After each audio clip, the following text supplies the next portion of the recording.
Seguimos. El hacinamiento sigue siendo uno de los principales problemas del sistema carcelario del país, como lo decíamos, cuyo control en algunas cárceles, como todos sabemos, sigue en manos más bien de las mafias. La libertad condicional para 5.000 presos aún es incierta, pues antes debe firmarse un decreto ejecutivo y reformar el reglamento de rehabilitación. Merino Ochoa habló con un abogado quien indica que otra forma de combatir el hacinamiento es dejando en libertad a quienes ya cumplieron el 100% de su condena. El 2021 ha sido un año sangriento para el sistema carcelario, con una suma de más de 120 asesinatos hasta ahora. Para controlar las mafias que se están aniquilando entre sí y el hacinamiento, pero el camino no es tan fácil, debido a que, aunque la última palabra la tengan los jueces, este proceso arrancará con un directorio que aún no se reúne, pues depende de un decreto ejecutivo, como lo señala Fausto Cobo, director del Servicio de Atención a Privados de Libertad. El día viernes ya estará prácticamente en manos de la presidencia para que el decreto ejecutivo que debe designar al presidente del directorio esté en camino. Se reúna el directorio la próxima semana, a los primeros días. Allí se reforme el reglamento en los términos que tenga que hacerse y se inicie el proceso. Según cifras oficiales, en Ecuador hay cerca de 40.000 presos en 37 cárceles, lo que representa un hacinamiento del 30%. Los indultos y repatriaciones son otras alternativas para disminuir la sobrepoblación carcelaria y así controlar mejor las mafias. ¿Ellos siguen teniendo el control? Está en proceso la recuperación, hemos ganado bastante y estamos recuperando la iniciativa, porque no es posible que la iniciativa tenga la criminalidad frente a 17 millones de ecuatorianos. Este abogado académico alerta que para que narcotraficantes, sicarios y violadores no se beneficien de este proceso, es importante que se cumpla la ley con transparencia. Pero el 60% de la pena cumplida es el requisito número 1. El requisito número 2 es que no haya tenido problemas disciplinarios. Recalca que hay otras formas de combatir el hacinamiento. Es que hay muchas personas que han cumplido su sentencia y como no tienen para pagar un abogado, y siguen presos a pesar de tener meses de haber cumplido su sentencia. Fausto Cobo no quiso precisar cuál es el presupuesto que se necesita para modificar el sistema carcelario, pues hasta ahora solo ha ingresado a la cárcel de Cotopaxi. En este momento, la más peligrosa, en donde los presos destruyeron el 90% del sistema tecnológico, por lo cual fue necesario que el Cuerpo de Ingenieros del Ejército actúe e inicie las reparaciones en este centro. El crónico consumo de drogas mantiene en la indigencia no solo a los menores de edad, también a mayores de 65 años. Hicimos un recorrido nocturno por Guayaquil y encontramos a personas de la tercera edad viviendo bajo los puentes, víctimas de las drogas. Veamos más en el siguiente informe. Debajo de un puente y rodeados de insalubridad, permanecen estas 7 personas, 3 de ellas de la tercera edad.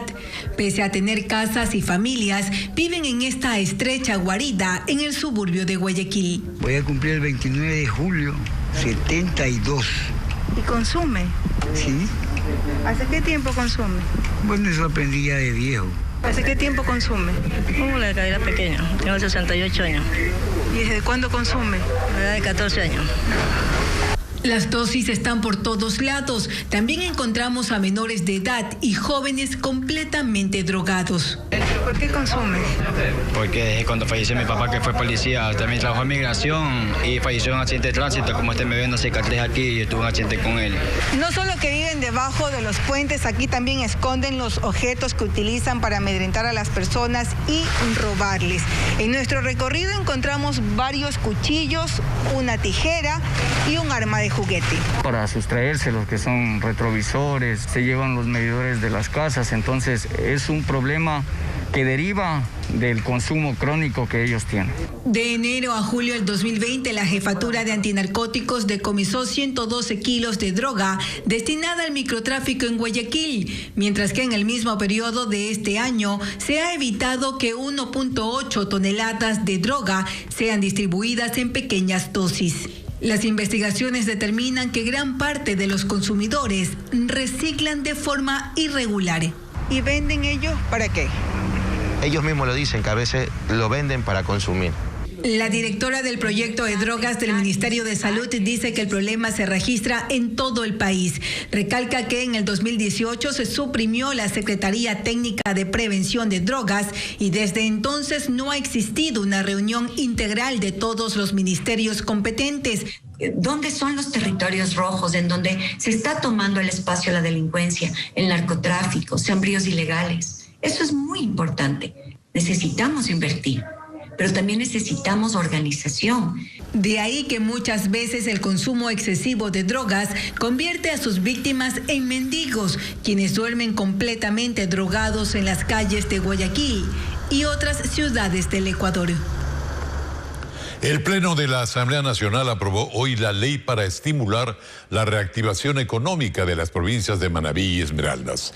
Esta norma permitirá la aplicación de estímulos para reactivar el sector productivo de estas provincias, especialmente para la creación de microempresas, pequeños emprendimientos, medianos emprendimientos, a través de programas de acceso a créditos bajo condiciones preferenciales.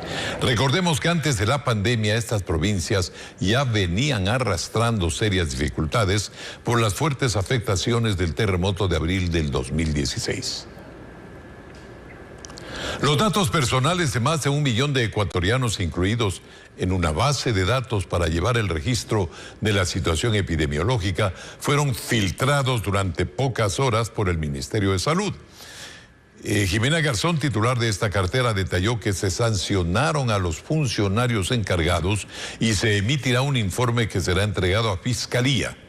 Expertos en seguridad informática indican que las instituciones públicas no manejan una protección eficiente de datos en sus páginas web. Nos cuenta José Carlos Alvarado. En un intento de mejorar la visualización de datos sobre COVID-19 en Ecuador, el Ministerio de Salud anunció una plataforma pública para revisar datos epidemiológicos, como número de casos a escala nacional, índices de ocupación de camas, muestras tomadas de PCR y fallecidos. La herramienta fue implementada en un software de libre uso llamado Tableau. Sin embargo, poco tiempo después de su lanzamiento, usuarios en Internet alertaron que en esta página había una base de datos descargable con el registro de más de 1.5 millones de personas de Ecuador, incluso de menores de edad. Dirección domiciliaria, teléfonos, diagnóstico y otros datos sensibles fueron publicados por la entidad. La ministra Jimena Garzón detalló este martes que están investigando esta filtración, pero que ya tomaron medidas. Nosotros hemos también tomado las medidas administrativas pertinentes, estamos sancionando a las personas que están involucradas en este caso y estamos el día de hoy poniendo el caso en manos de la Fiscalía, además, para que se hagan las investigaciones. Recientemente se han develado otras vulnerabilidades en el manejo de información por parte de las entidades públicas. La Corporación Nacional de Telecomunicaciones CNT sufrió un ataque informático que interrumpió varios canales de atención al cliente. Para la experta en seguridad informática Diana López, las instituciones públicas deben establecer más mecanismos para evitar estos actos que comprometen la información. Hay que empezar a tomar cartas en el asunto en el sentido de realizar revisiones periódicas, realizar controles preventivos en la capacitación, fortalecer la capacitación de los usuarios, del personal que labora dentro de alguna empresa determinada. Actualmente la plataforma creada por el Ministerio de Salud no está habilitada. La entidad espera que las autoridades investiguen este caso para saber si la filtración fue por un error involuntario o una acción premeditada. La Asamblea Nacional rechazó mediante resolución que Ecuador haya regresado al CIADI, Centro de Mediación Internacional. También rechazó la decisión de la Corte Constitucional de que esto no requiera aprobación legislativa. Patricio Díaz nos cuenta que el correísmo y Pachacutic se unieron para incluso pedir la demanda de inconstitucionalidad de esa decisión.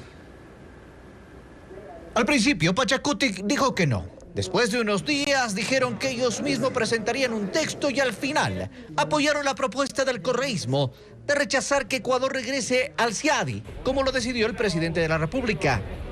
El CIADI es un centro de mediación internacional a través de un convenio para el arreglo de diferencias relativas, sobre todo inversiones. No se puede someter al país a caprichos internacionales y tratar de decirnos después es voluntario.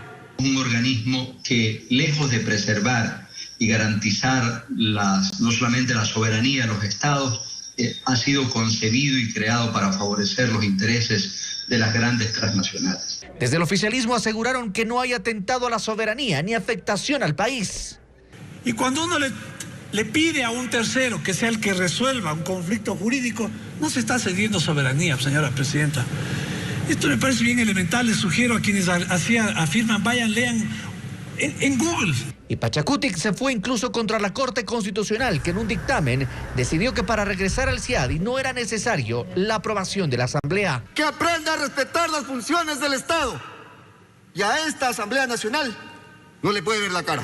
En la consulta popular que se va a hacer, debería pedirse que esa Corte Constitucional se vaya a su casa. En eso sus aliados de Izquierda Democrática no estuvieron de acuerdo. En la votación se abstuvieron. Un país que se precia de democrático y soberano tiene como precepto fundamental el respeto por las funciones del Estado y sus pronunciamientos. Y el bloque de gobierno cuestionó que el Pleno apruebe un documento contra otra función del Estado. El respeto a la institucionalidad pasa porque las decisiones que tomen las instancias se respeten, sean cuales fueran, no a mi conveniencia. Pero igual, con los votos de Pachacutic y el correísmo, 75 en total, se aprobó la resolución de rechazo. Además, decidieron que la Asamblea como institución demande la inconstitucionalidad del regreso al CIADI.